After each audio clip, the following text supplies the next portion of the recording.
نحمده ونصلي ونسلم على رسوله الكريم أما بعد فأعوذ بالله من الشيطان الرجيم بسم الله الرحمن الرحيم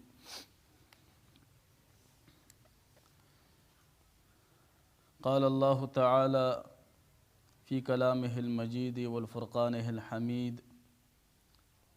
واصبر نفسك مع الذين يدعون ربهم بالغداة والعشي يريدون وجهه ولا تعد عيناك عنهم وقال الله تعالى في مقام آخر للفقراء الذين أحصروا في سبيل الله لا يستطيعون ضربا في الأرض يحسبهم الجاهل أغنياء من التعفف تعرفهم بسيماهم لا يسألون الناس إلحافا وما تنفقوا من خير فإن الله به عليم.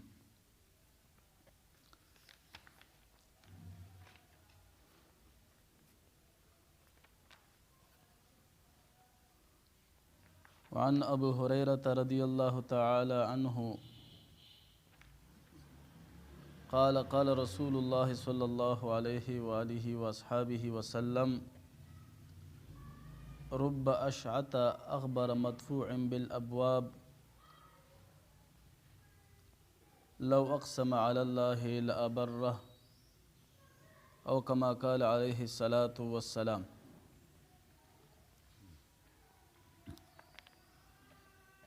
مولاي صل وسلم دائما أبدا على حبيبك خير الخلق كلهم. نن انشاءاللہ بر لوڈ سپیکر لگی دلے آواز کو پتہ نہ لگی.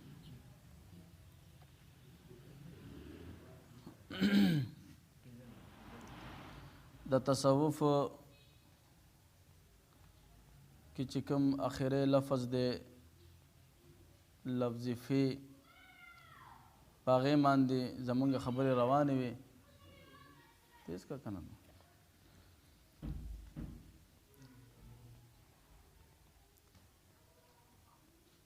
ابل اتوار مونږه د فین مراد فنا فی الله اغسته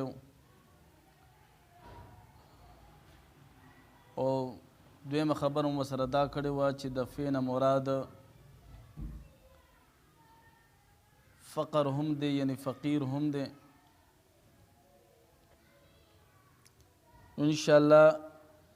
نن په فقر باندې خبرې کوو. عام طور باندې زمونږ په معاشره کې لفظ فقر د غریب شخص د پاره استعمالیږي چې خیرمار وي یا د یو وخت د خوراک بندوبست نه وي. دته زموږ په معاشره کې فقیر ویل کېږي. د تصوف په دنیا کې فقیر ډېر لوی مرتبه ده. فقیر ویل کېږي د تصوف په دنیا کې درویش ته بزرگان دین ته ویل کېږي صوفیاء کرامو ته ویل کېږي. او د تصوف کې د فقیر اصطلاحي معنی دام ده چې فقیر هغه شخص ته ویل کېږي چې هغه خپل خودي زایله کی خپل ځان ختم کی او هغه د فنا او د فنا فی الفنا په مقام باندې فائز شي. یعنی مطلب څه دی چې بالکل د خلکو طرف ته د دو اړو التفات نه وي، د دنیا طرف ته د خلکو نه طرف ته د دو اړو نه امید وي او نه څه خیال وي او نه ورسره دړه مینه وي. نو دې ته فقر ویل کېږي چې د الله تعالی په محبت کې خپل خودي ختم کی او د الله په مینه کې ځان فنا کی او د خلکو نه بیخي توقعات نه ساتي التفات دنیا طرف ته کوي نه آخرت دنیا طرف ته او نه خلکو طرف ته دې ته فقیر ویل کیږي شیخ ابو زرعه طاهر بن ابي الفضل د خپل مشایخونه دا یو حدیث مبارک را نقل کوي چې د حضرت عبدالله بن عمر رضی الله تعالی عنہ نه روایت ده چې حضور علیه الصلاۃ والسلام فرمایي چې د هر سیز کنجي شته او د جنت کنجي دا د صابرانو فقراو سره محبت کول دي غریبانانو سره محبت کول دي او هغه فقراو سره چې د صبر نډک وي دا د جنت کنجي ده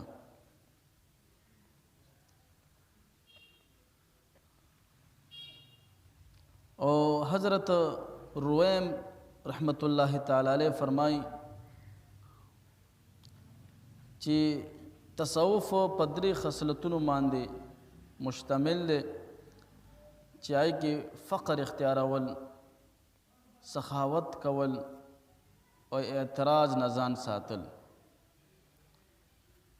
دا درې خبرې په تصوف کې ضروری دی وای حضرت جنید بغدادی رحمت الله تعالی علیہ نا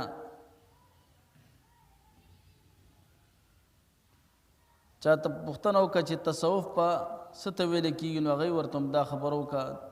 چې د الله نه ما سوا د هر قسم څیز نه ته بېغوره شي حضرت شبلی رحمت الله تعالی علیہ نه د فقر په حق کې چا پوښتنه وکړه چې فقر څه ته ویل کېږي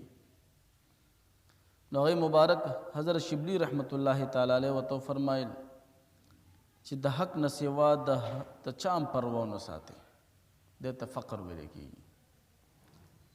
چې د الله تعالی نه سوا د هیڅ څیز پروا نه کوي دې ته فقر ویل کېږي حضرت ابو الحسین النوری رحمت الله تعالی علیہ چې دا یو ډېر لوی هستی تیره شوې ده د خپل نوم احمد بن محمد رحمت الله تعالی علیہ او دا په خراسان کې پاتې کېدو حضرت سیر سقطی رحمت الله تعالی علیہ او حضرت محمد بن علی القاب رحمت الله تعالی علیہ د په صحبت کې به پاتې کېدل او د حضرت جنید بغدادی رحمت الله تعالی علیہ هم عمر او دغه پریبایوم سیر سقطی رحمت الله تعالی علیہ مریدم دیو حضرت ابو الحسین النوری رحمت الله علیہ دنه د فقیر په باره کې تپوسو چې فقیر څه ته ویل کېږي دی ورته جواب ورکوي چې فقیر دا دی چې د مفلسۍ په وخت کې مطمئن تا باندې غریبي رااله تنګدستي در باندې رااله او هغه ټایم کې مطمئن چې الله مې شته او د مال په موجودګۍ کې سخاوت کې دې ته فقیري ویل کېږي هغه حضرت ابراهیم بن ادهم رحمت الله تعالی علیہ دغه یو مرید خاص حضرت شفیق بلخی رحمت الله علیہ ناستو یو درویش رالو هغه مو سره کېناستو هغه درویش ته حضرت ابراهیم بن ادهم رحمت الله تعالی علیہ ورته فرمایل چې وخت څنګه تیریږي ایو ورته فرمایل چې سه بس چې ملو شي وی خورو او چې ملو نشي صبر کو حضرت ابراهیم بن ادهم رحمت الله تعالی علیہ ورته فرمایي چې دا سه خدا خراسان سپیم کوي چې ملو نشي ورته صبر کوي ناستي بس او چې ملو شنو وی خوري حضرت شفیق بلخی رحمت الله تعالی علیہ ته مخ مبارک را واړول چې دا د مرید خاص وي بچي ستاسو څنګه وخت تیریږي حضرت شفیق بلخی رحمت الله تعالی علیہ ورته فرمایل چې ملوشي تقسیم کو تقسیمو وې او چې میلو نشي نو شکر پې وباسو. وی حضرت ابراهیم بن ادهم رحمت الله علیه جلد ورپاسېدو دې مرید ته او په تندي باندې خپل کو بچې اصل فقیري هم دا ده. وی تنگزو بابا رحمت الله علیه به وی هفته پس کور خالی کولو، اعلان به وکړو چې راشئ د چا څه پکار دي زما د کور نه یوسئ. او ها به خلک هم ښه خلک وو. اوس خو د اولیاو منکر دي اکثریت خلک.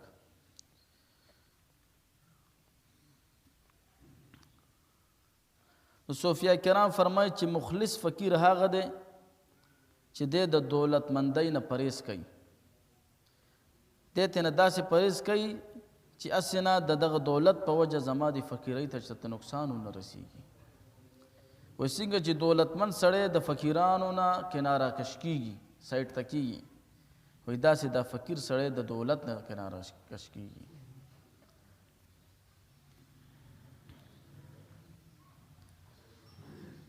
حضرت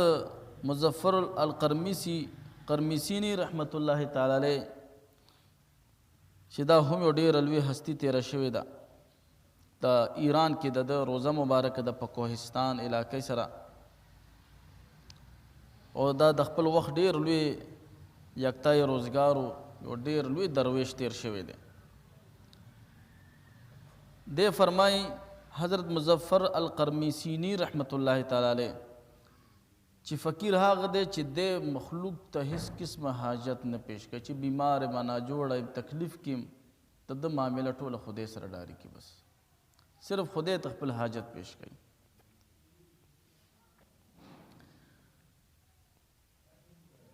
او د مبارک فرمایي حضرت مظفر القرمیسینی رحمت الله تعالی علیه چې ما د حضرت ابوبکر المصری رحمت الله تعالی علیه نه پوښتنه وکړه چې دا هم په مصر کې یو ډېر لوی هستي تېره شوې ده. وایي ما د ده نه پوښتنه وکړه چې صاحب فقیري څه ته ویلی کېږي؟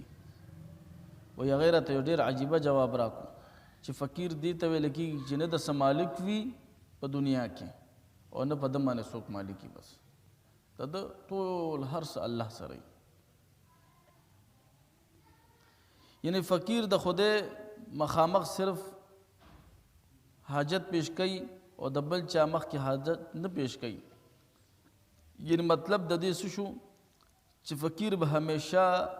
د خپل رب په بندګۍ او کې مشغول وي، هر ټایم به په خپل د رب په یاد کې مصروف وي او په خپل رب به دا فقیر پوره بروسه ساتي. داسې بروسه به ساتي چې دغه رب زما حفاظت کوونکی دی، دغه رب زما حاجت پوره کوونکی دی، زه ولې بل چاته حاجت خپل وړاندې کړم.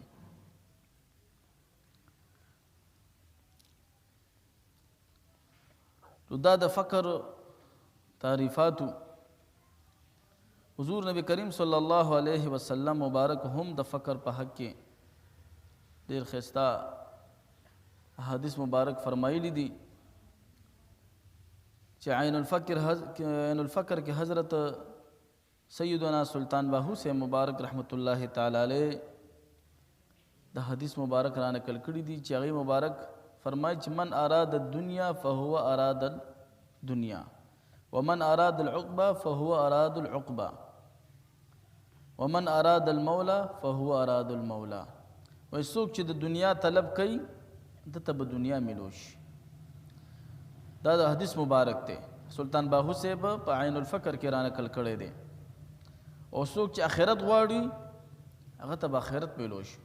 او څوک چې مولا غواړي هغه ته به خپل مولا ملوش. بل حدیث مبارک را نقل کړی دی چې سیدنا سلطان باهو سے مبارک رحمت الله تعالی علیه په عین الفقر کې دا حدیث مبارک راوستی دی. العشق نار يحرق ما سوى المحبوب. وی عشق یو داسې اور دی چې د محبوب نه ما سوا دی هر څه سوځی لګېږي، که مال دی، که دولت دی، که دنیا ده، که آخرت دی، هر څه دی، دی بس د خپل محبوب په طلب کې دته هېڅ هم نه ښکاري. بل حدیث مبارک را نقل کړی دی، فرمایي چې حضور علیه الصلاۃ والسلام ارشاد مبارک دی الفقر فخری فافتخروا علی سائر الانبیاء والمرسلین. فرمایي حضور علیه السلام چې فقر زما فخر دی، زه په خپله فقیرۍ باندې فخر کوم. او بیا فرمایي چې زه په دې خپله فقیرۍ باندې داسې فخر کوم چې علی سائر الانبیاء والمرسلین، په ټولو مرسلینو، په انبیاء کرامو، په مرسلینو باندې زه په دې خپله فقیرۍ فخر کوم چې ماله څنګه الله فقیري راکړې ده، داسې یو نبي ته م الله نه ده ورکړې. بل حدیث مبارک را نقل کړی ده چې حب الفقراء من اخلاق الانبیاء، د فقیرانو سره محبت کول دا د انبیاء کرامو اخلاق دي وي. وبغض الفقراء من اخلاق الفرعون، او دا فقراو سره بغض حسد کول دا د فرعون د اخلاقو نه دي. بل حدیث مبارک سلطان باہو سے مبارک رحمت اللہ علیہ را نقل کړی دی په عین الفقر کې چې فرمای من نظر الی فقیر یسمع کلامه، چا چې فقیر طرف ته یو نظر وکړو او دغه خبرو ته غوږ کېښودو، صرف نوې کتل ورته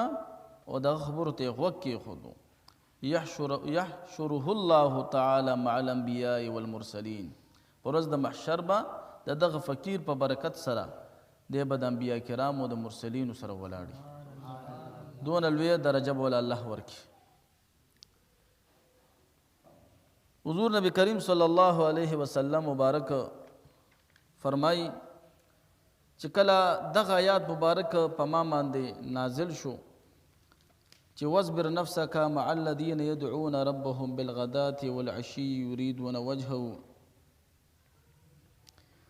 چې دې کې مراد حضور علیه السلام ته خو او د دې کې خطاب حضور علیه السلام ته دی، خو مراد ته نه د هغې مبارک امت ته چې الله تعالی دی آیات مبارک کې فرمایلی دي چې واصبر نفسک، قائم وسات خپل ځان، مع الذین د هغه خلقو سره یدعون ربهم چې خپل رب یادوي، بالعشی بالغداة والعشی، سحر او ماښام، یریدون وجهه او د خپل رب رضا غواړي، ولا تعد عیناک عنهم او د دوی نه خپل سترګې مبارک ما خوا کوه. حضور نبی کریم صلی الله علیه وسلم مبارک فرمایي چې دغه آیات مبارک کله په ما باندې نازل شو نو وایي زه خپل کور کې تشریف فرماوم، وایي چې بهر راوتم څه خلک ټولګی ناست دی د الله تعالی په ذکر کې مشغول دي او سرونه ببر دي، ګیري ببري دي او معمولی کپڑے اچولی دي، د ټاټ کپڑے د صوفیا کرامو به اکثر اچولی. و چې کله داسې خلک موقت د آیات مبارک باندې څنګه چې نازل شو، زه بهر ته ووتم نو زه مرالم دغه فقیرانو سره کېناستم، وای ما شکر باسلو چې یا الله ډیر شکر دی چې زما په امت کې د داسې بهترین خلک پیدا کړي دي چې ما ته د حکم وکړو چې دای سره ځان لازم وساته. او دی آیات مبارک کې مخکې خطاب دی چې ای کې حضور علیه السلام ته الله فرمای چې مراد ته امت ته تريد زینت الحیات الدنیا، چې تاسو اراده لرئ د دنیا د ژوند د زینت، ولا تطع من اغفلنا قلبه عن ذکرنا، او د هغه چا خبرې مه منئ چې د هغې زړونه زما د ذکر نه غافله شوي دي. واتبع هواه وکان امره فرطا، هغې د خپلو خواهشاتو تابعدار دي، وکان امره فرطا، او د دوی معامله د حد نه تیروتې ده. حضور علیه السلام اراده داسې جوړه شوې وه ځکه چې حضور علیه السلام سره به حضرت خباب رضی الله عنه حضرت صہیب رضی اللہ عنہ و حضرت بلال حبشی رضی اللہ تعالیٰ عنہ دی مبارکان به چې کله ناستو نو دغه مشرکین مالدار خلک به د حضور علیه صلات وسلام خواته نه راتلو چې ځکه دا به مالی لحاظ سره کمزور وو دغه صحابه فقیرانو او د الله په نزد خو د هغې ډېرې لوی درجې وي حضور علیه صلات وسلام په خپل زړه مبارک کې یو اراده لرلې وه چې په دې نیت یې لرلې وه چې د مشرکینو مالدار خلکو ته هم د اسلام خیر ورسیږي او دوی هم مسلمانان شي نو چې کله وی دی راځي نو زه به ځان نه د صحابه چې کوم د وجې دی ما سره نه کیني دا به زه ځان نه پاسوم نو دی به ما سره دا مالداره مشرکین کفار به راځي او ما سره به کیني او زه به ورسره خبرې اترې کوم نو دی به ایمان وروړي مسلمانان به شي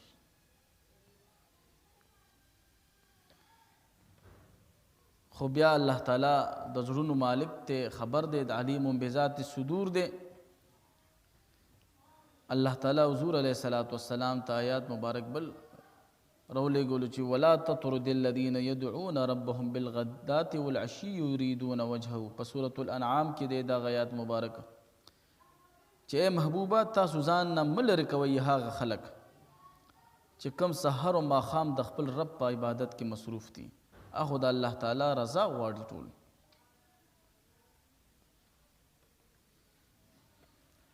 نو حضرت سلمان فارسی سے مبارک رضی اللہ تعالیٰ عنہ هم دا حدیث مبارک نقل کړی دی چې د حضور علیه الصلاۃ والسلام اراده داسې وه خو د الله د طرف نه د دغه فقیرانو په حق کې دا آیات مبارک نازل شو چې تاسو به دغه فقیران هیڅ چریم د ځان نه جدا کوئ هغې مبارک فرمایي حضرت سیدنا سلمان فارسی صاحب رضی الله عنه چې د حضور علیه الصلاۃ والسلام په خدمت کې مؤلفة القلوب خلق راله چې زړونه مایل او اسلام طرف ته قریب و چې ای به ایمان وروړي ای کې عینا بن حسن اقرع بن حابس دی حضور علیه الصلاۃ والسلام ته سوال جواب راولېږلو چې موږ تاسو سره راځو کینو معاذ الله د صحابه کرامو په باره کې هغې داسې نازیبه الفاظ استعمال کړه چې تا سره هغه خلک ناست دي چې هغې نه بدبوی راځي هغې کې حضرت سیدنا سلمان فارسی صاحب رضی الله عنه حضرت ابوذر غفاری رضی الله عنه او نور فقرا صحابه کرام ورته یاد کړه چې د ټاټونو جامې پیوند شو دا جامې به هغې استعمالولې هغه صحابه نو هغه کلکو او غټو جامو کې به چې په هغې باندې خولې راتلې او ډېر وخت په هغې دای په وجود مبارک باندې دا کپړې وي نو هغه کفار حضور علیه الصلاۃ والسلام ته سوال جواب راولېږلو چې تاسو دا ځان نه لرې کوئ نو هلته به موږ تاسو سره کینو هلته د الله د طرف نه حضور علیه الصلاۃ والسلام ته پیغام رالو چې ان اعتدنا للظالمین نارا دا خلک به متکبرین دي او ما دغه ظالمانو د پاره اور اسم تیار کړی دی تاسو ځان نه دا مسکینین دا فقرا دا ځان نه هیڅ چریم هم نه لرې کوئ کله چې دا ان اعتدنا للظالمین نارا دغه د آیات حصه نازله شوه په حضور علیه الصلاۃ والسلام باندې و حضور علیه الصلاۃ والسلام په مسجد نبوي کې ګرځېدل شروع کړه چې کوم ځای کې دي هغه فقیران چې زه ځان سره کینوم نو حضور علیه الصلاۃ والسلام مسجد نبوي کې ګرځېدو دغه مسکینان پیدا کړه چې په اخري صفونو کې ناست وو د الله تعالی په ذکر کې مصروف وو او حضور علیه الصلاۃ والسلام د فقیرانو سره کېناستو ویې فرمایل چې یا الله ستا ډېر شکر دی چې زما د وفات نه مخکې دې ما ته دا حکم وکړو چې زه دې خلکو سره کېنم او هغه فقیرانو ته حضور علیه الصلاۃ والسلام وفرمایل چې زما فقیرانو صحابه او تاسو سره زما ژوند دیم دی او تاسو سره زما مرګ هم دی زه په مرګ هم تاسو نه نه جدا کېږم. جامع البیان کې دا حدیث مبارک را نقل شوی دی. نو فقراو سره د حضور علیه الصلاۃ والسلام بې کچه مینه وه، خو د حضور علیه الصلاۃ والسلام دا اراده دې دپاره نه وه کړې چې فقیران ځان نه لرې کول، دې دپاره یې کړې وه چې د اسلام دا خیر دی نورو خلکو ته مو رسیږي. حریص علیکم بالمؤمنین، حضور علیه الصلاۃ والسلام د خلکو دپاره ډېر د فلاح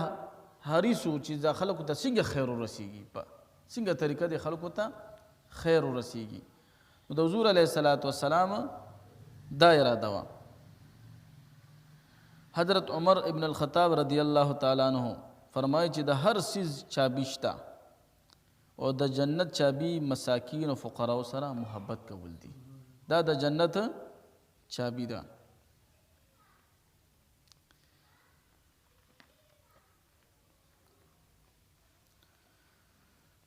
دارنګې د فقراو په حق کې ډېر احادیث مبارک هم شته دی، خو دې نه مراد دنیاوي فقیران نه دي چې مو تاسو کوم معاشره کې ګڼو. دې نه هغه د تصوف په حق کې په دایره کې چې کومې خبرې مونږ وکړې هغه فقیران مراد دي. زما او ستاسو په معاشره کې فقیر هغه چاته ویل کېږي چې تنګ دسته وي، خیرمار وي او د یو وخت روټۍ یې نه وي، دې ته مو تاسو په معاشره کې فقیر ویل کېږي.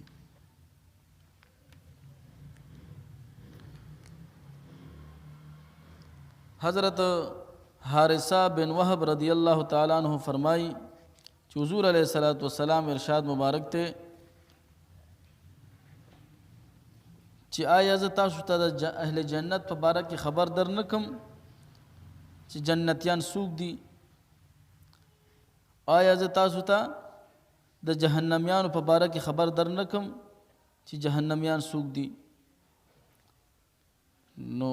صحابه ورته فرمایل چې اے د الله رسوله ولې نه خبر راکړئ موږ ته چې جنتیان څوک دي، جهنمیان څوک دي؟ و حضور علیه الصلاۃ والسلام فرمایل چې هر کمزوری او عاجزه چې عاجز طبع انسان وي دا جنتی دی، او هر متکبر سرکش نافرمان او متکبر یعنی لوی کوونکی دا شخص دا جهنمی دی. که دې حدیث مبارک ته تاسو وضو ګورو دغه فقیرانو کې عاجزي او انکساري پرته ده،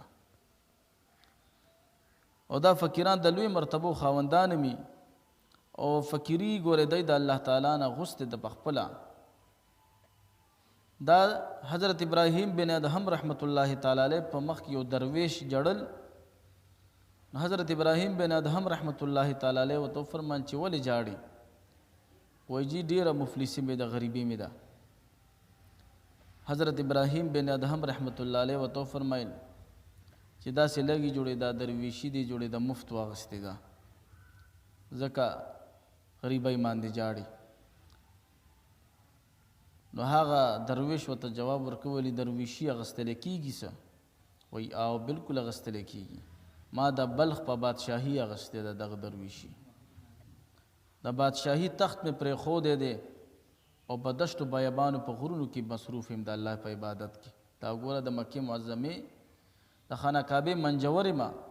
خشاک راغونډومه، حجیانو له لنګر تیارومه، یعنې ښه لوی تخت راته الله را کړو، خو دغه درویشي مې واغستله. زموږ شیخ و مرشد صاحب مبارک رحمت الله تعالی علیه څونه لویه نوکري هغې مبارک پرېښودله، چې کله هغې مبارک نوکري پرېښوده هغې خو په حقیقت کې صحیح سودا کړې وه، دا خو ډېره بهترینه سودا هغې کړې وه الله تعالی سره. خو زما ستا په معاشره کې په هغه وخت کې صاحب مبارک رحمت الله تعالی علیه په باره کې د خلکو عجیبه سوچ او فکر و چې دا نعوذ بالله معاذ الله داسې خبرې ده زموږ ته وس نه راکوي. خو چا ورته لیونۍ ویلې، چا ورته څه لفظ به استعمالولو، چا به څه لفظ استعمالولو، چا به ویلې چې دی به دا ماشومان څنګه ساتي، دا کور به څنګه ساتي. لله الحمد د هغې برکت خو د هغې په موجودګۍ کې هم او د هغې بعد الوفات هم هغه برکت الحمدلله مونږ ته رارسیږي. هغوی به بیا اکثر فرمایل چې ما باندې به خلکو طعنې لګولې چې د نوکري پرېښوده او د دنیا له لته ورکه دی به څنګه ژوند تېروي. وایي ما ته دې په دې خپل خاندان کې څوک وښیي چې شپږ پیرې د بیت الله شریف دیدار له تللی وي، څوک دې ما ته ده وښیي. بیا به فرمایل چې کله مې توکلي ژوند اختیار کو، فقیري مې واغستله او دنیاوي زندګۍ ته مې لته ورکه، تر هغه وخت نه واله تر آخر عمره پورې ما ځان له چېرته څه وانه غوښتل چې څه مېړه غواړي الله تعالی راته پخپله برابروي. نو دا داسې لویه سودا وه چې سید مبارک رحمت الله تعالی علیه کړې وه.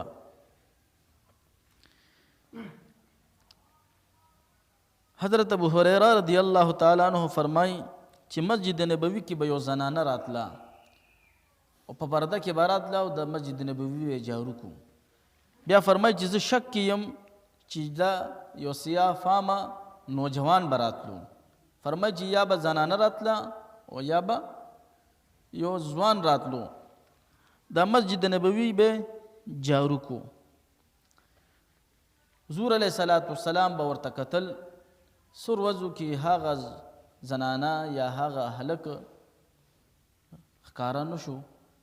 حضور نبی کریم صلی الله علیه وسلم یې پوښتنه وکړه چې هغه مسجد نبوي چې جارو کولو به هغه شخص نه ښکاري.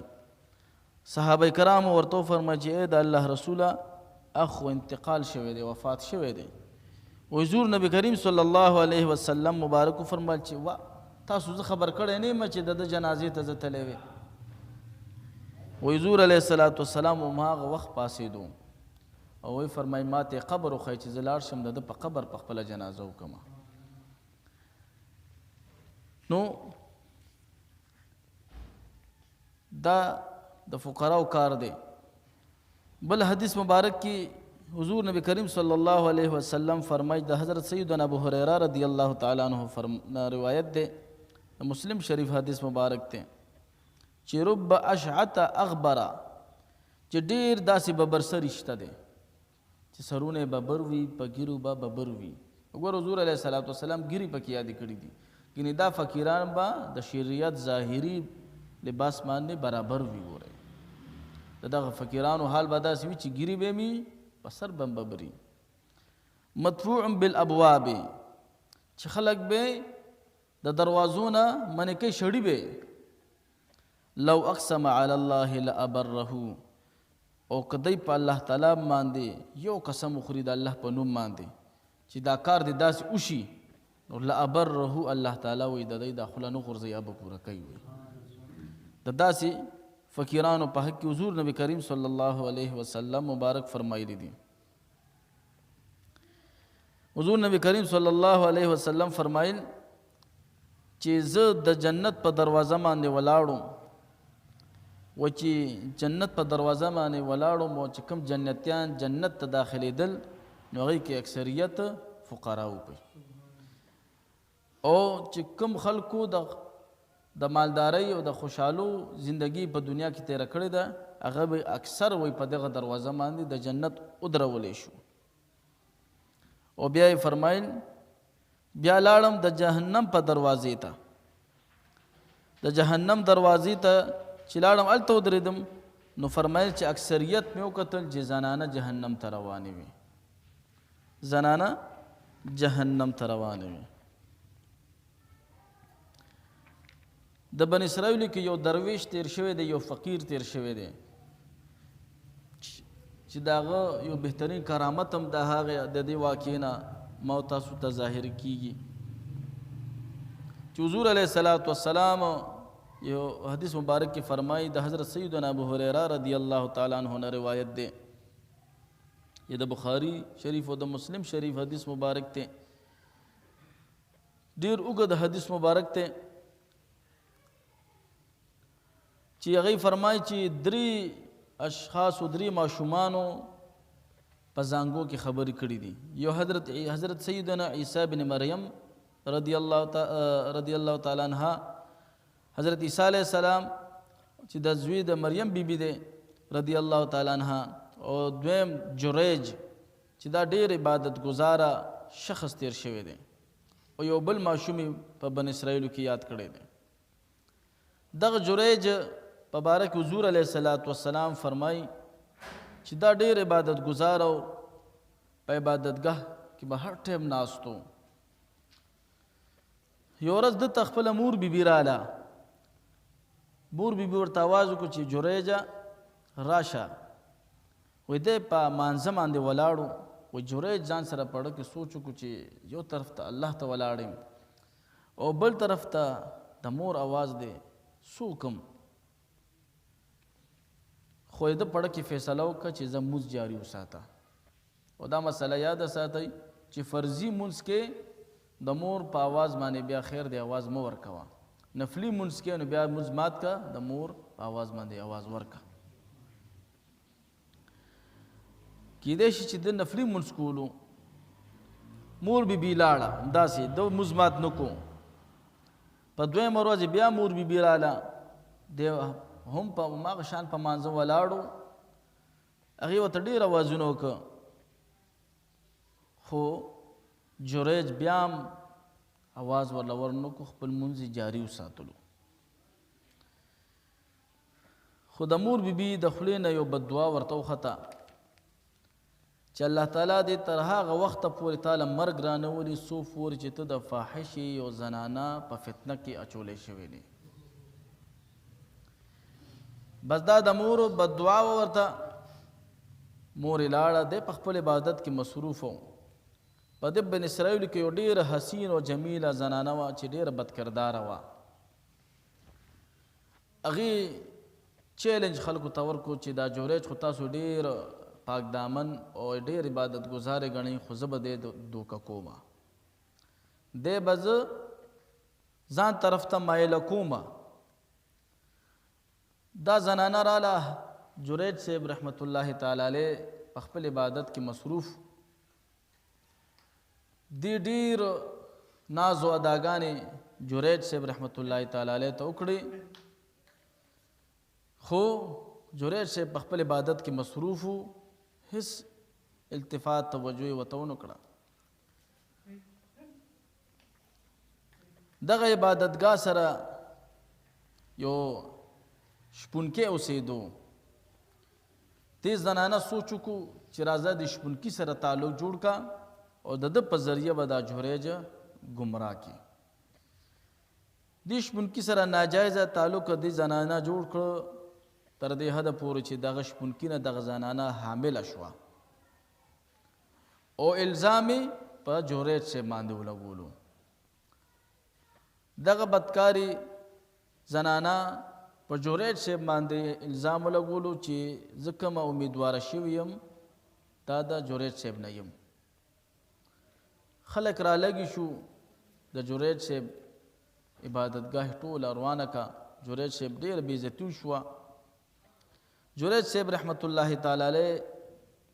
خلکو ته ویل چې مسله څه ده چې تاسو ما سره داسې ظلم کوئ. حضرت جریج صاحب رحمت الله تعالی علیه ته خلکو ویل چې ته زنا کړې ده او د هغې د وجې یو زنانه حامله شوې ده. حضرت جریج صاحب رحمت الله تعالی علیه فرمایل چې ماشوم پیدا شوی دی. وایي او پیدا شوی دی. وایي کم دی مال یې راولی. هغه ماشوم خلکو غیږ کې روړو حضرت جریج صاحب رحمت الله تعالی علیه ته. حضرت جریج صاحب رحمت الله تعالی علیه مونځ ادا کو او د نه بعد دعا وکړه او خپله ګوته مبارکه راواغستله او د دغه ماشوم داسې په خېټه کې کېښوده. وی فرمایل ای بچوړیه ووایه ستا پلار څوک دی؟ ستا پلار څوک دی؟ وایي هغه ماشوم چې د خبرو قابل نو. د حضرت جریج صاحب رحمت الله تعالی علیه په ګوته ایښودو سره وایي هغه ګویا شو چې زما پلار فلانکې شپونکی دی. کله چې دغه خبره د ماشوم خلکو واورېده د بني اسرائیل ډېر خفه شول. جریج صاحب رحمت الله تعالی علیه نه معافي وغوسته د هغه لاسونه یې ښکل کړه. حضور علیه السلام فرمایي ګوره د هغه لاسونه یې ښکل کړه او معافي ترې نه وغوسته او دوباره السرینو یې ورته عبادتګاه جوړه کړه. او جریج صاحب رحمت الله تعالی علیه ته بن اسرائیلو دا درخواست وکړو چې دا عبادتګاه خو کچه ده که ستا خوښه دا ټوله به موږ د سرو زرو درله جوړه کړو. هغه د بن اسرائیلو یو لوی فقیر و هغه دنیا نه وه خوښه کړې. موږ مخکې هم د فقیر په تعریف کې دا وویلې چې فقیر هغه دی چې د دنیا طرف ته التفات نه وي د خپله خودي ختمه کړې وي او د الله په مینه کې د فنا شوی وي. دا د فقیر تعریف دی. نو ماغه شان زړه د کچا عبادتګاه د حضرت جریج صاحب رحمت الله تعالی علیه د پاره جوړه شوه. دا خو د بن اسرائیلو د یو فقیر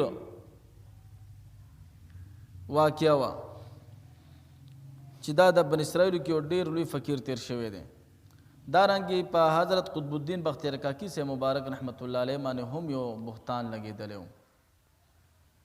چې په دې دهلي کې یو بدکاره زنانه وه هغې په قطب الدین بختیار کاکی صاحب رحمت الله تعالی علیه باندې الزام ولګولو چې د دهلي بادشاه د قطب الدین صاحب ډېر منونکی و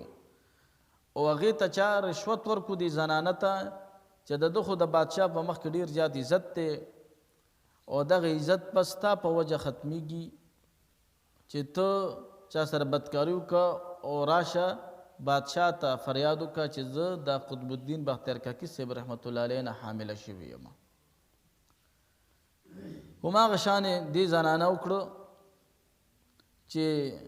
حضرت قطب الدین بختیار کاکی صاحب رحمت الله تعالی علیه په یو باغ کې د بادشاه سره روانو چې دا زنانه په منډه منډه راله او بادشاه ته فریادونه شروع کړو چې غرقه شوم تباه شوم او ما سره ډېر ظلم شوی دی چې ما سره به انصاف وشي او که به ونه شي او ما سره بدکاري شوې ده او زما سزا زما د مجرم ته به سزا ورکړی شي او که به ورنه کړی شي. بادشاه ورته وایي چې څه چل شوی دی تا سره؟ وایي ما سره بدکاري شوې ده. نو چا د سره کړې ده؟ نو حضرت سیدنا قطب الدین بختیار کاکی صاحب رحمت الله تعالی علیه باندې ګوته کېښوده چې ده را سره کړې. نو حضرت قطب الدین بختیار کاکی صاحب رحمت الله تعالی علیه چې دا خبره واورېده دې مبارک په سترګو کې اوښکې راغلې چې دا زما څه واورېده او زر خپل شیخ و مرشد خواجه هند عطای رسول خواجه غریب نواز رحمت الله تعالی علیه طرف ته مخ کو چې صاحب زه خو تا رالیږلی یم دهلي ته د دین اسلام د خدمت دپاره او ما سره ګوره دا واقع وشوه. حضرت خواجه غریب نواز رحمت الله تعالی علیه ته دا خبره منکشف شوه. هغې مبارک دهلي ته تشریف راوړو او بل مرید خاص ته وفرمایل چې ولې ته غمګین یې څه چل شوی دی؟ نو حضرت قطب الدین بختیار کاکی سے مبارک رحمت الله علیه ورته وفرمایل چې د دې زنانه د لاسه زه غمګین یم. وی ولې؟ وایي دا زنانه امیدواره ده او دی په ما باندې دغه الزام لګولی دی چې دا بدکاري تا ما سره کړې ده. دې وخت کې حضرت خواجه هند عطای رسول نائب رسول خواجه غریب نواز رحمت الله تعالی علیه وړاندې شو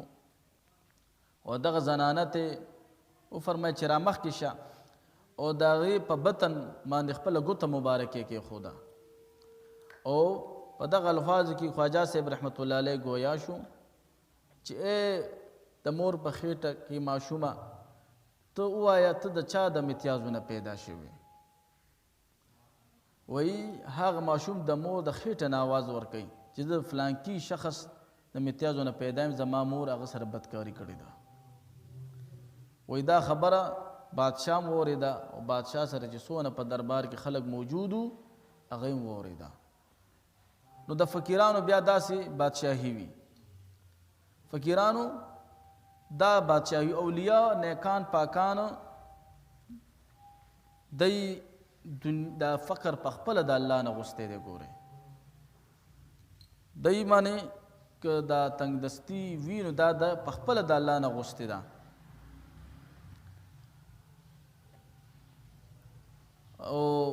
یو آیت مبارک ته په قرآن عظیم الشان کې په 3 پاره کې چې للفقراء الذين احصروا في سبيل الله لا يستطيعون ضربا في الارض چې بشکه د خیراتونه د هغه فقراو د پاره دي چې احصروا في سبيل الله چې بند کړی شوي دي د الله په لاره کې چې هغه خپل ځان د الله تعالی په لاره کې وقف کړی دی لا يستطيعون ضربا في الارض چې هغه طاقت نه لري چې د مزدورۍ د پاره سفر وکړي يحسبهم الجاهل اغنياء او ګمان کوي په دوی باندې ناواقف خلق بے خبره خلق اغنیا د مالدارۍ دغه فقیران معنی خلق ولی د مالدارۍ ګمان کوي من التعفف د وجه د سوال نه کولو تعرفهم بسیماهم تاسو به دغه فقیران پیژنئ په مخونو سره لا يسألون الناس الحافا دغه فقیران اولیاء نیکان پاکان خلق چانا په چمټ کر په ان خطو سره سوال نه کوي چې چا پورې کلک ان خلی ان حاف لکیږي ان خلیدو ته وما تنفقوا من خير فإن الله به عليم او څه چې تاسو د الله په لاره کې مال لګوي خرج کوي هغه باندې الله تعالی عالم دی دغه آیات مبارک د اصحاب الصفه په حق کې نازل شوی دی دغه آیات مبارک چې هغه صحاب صفه هغه صحابه چې دای ټول زندگی د حضور علیه الصلاۃ والسلام سره ځان ملنګ کړو هغه ځای ته دی الله تعالی تاسو سره زما بیا بیا بوزي اوس مسجد نبوي کې هغه ځای شته چې مسجد نبوي کې هغه ځای لګ ته مسجد نبوي د ځمکې نه اوچت دی لونته چې پته لګي دغه صحابه د اویاو نه کم شوي نو او د 400 زیات شوي نو د دې ترمنځ تعداد او دا صحابه به هر ټیم حضور علیه الصلاۃ والسلام کور مبارک سره ناستو د حضور علیه الصلاۃ والسلام نه به زده کړه کوله هغه به یادوله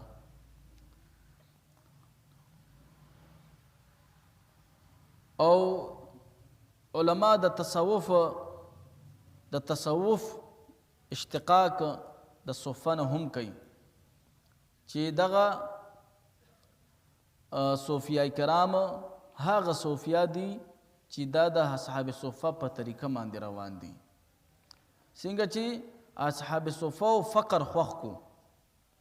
خپل مور خپل پلار خپل هر څه پرې خود او خپل قوم ولا حضور علیه الصلاۃ والسلام سره ډیر شول نو وای دی فقر خوښ کو نو د دې په زمن کې د اولیاء ته کو کتلې شنو ما غشان دغه اولیاء دنیا ته الله تور کو دیم فقر خوښ کړي دي نو ځکه ډیر صوفیا کرام د تصوف لفظ د اصحاب الصفه نه غني چې دا د اصحاب الصفه خلق را روان دي او حضرت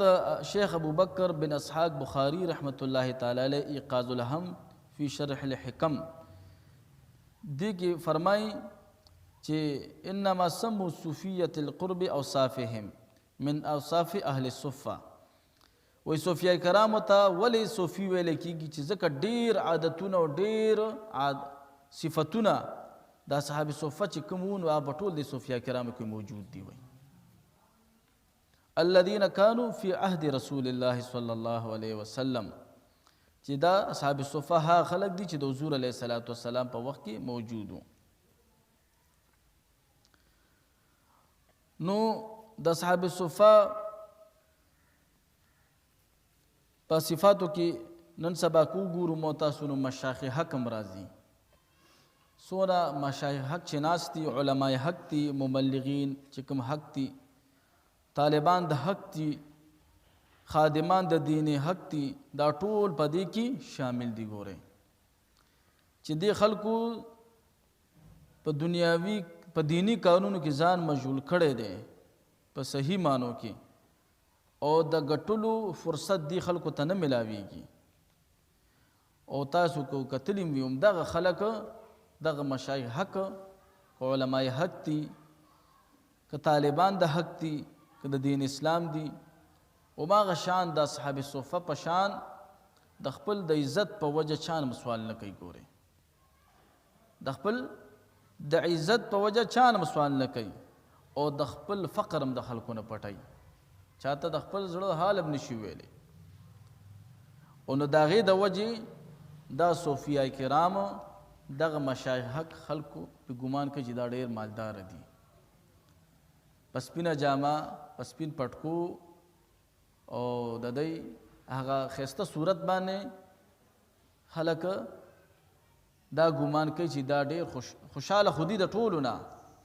خو دا ډېر مالدار دي او ډېر مال حال لحاظ سره برابر دي، خو په حقیقت کې دغه حال الله تعالی ته معلوم دی. نو دغه صوفیه کرام هم په دغه ضمن کې راځي. ګوره دا کم په فقراو په حق کې چې دغه آیات مبارک نازل شوی دی. نو د فقیر په باره کې به انشاءالله را روان اتوار ته نه انشاءالله بل اتوار ته که ژوند و خیر نور خبرې هم کوو چې کامل فقیر څنګه وي، د فقیرانو علامی څنګه دي، پای کې به انشاءالله خبرې کوو. فقیری ویل کېږي چې ته د فقیرانو خصلت څنګه وي، اب انشاءالله د حضرت سیدنا سلطان باهو صاحب رحمت الله تعالی علیه نا داغی کتاب مبارک ته انشاءالله داغی خبرې کوو. خو فقیر تاسو دا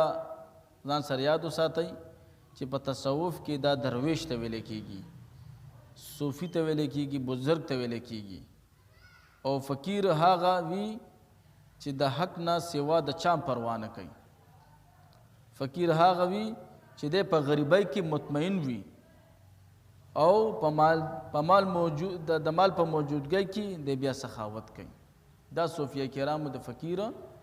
تعریفات کړي دي. انشاءالله را روان اتوار ته به د فی د قاف د ی او د ری انشاءالله د دې مختصره لغونتې پکې به هم خبرې کوو. درود شریف وایي اللهم صل علی محمد وعلى آل سيدنا مولانا محمد وعترته بعدد كل معلوم لك صلاة وسلام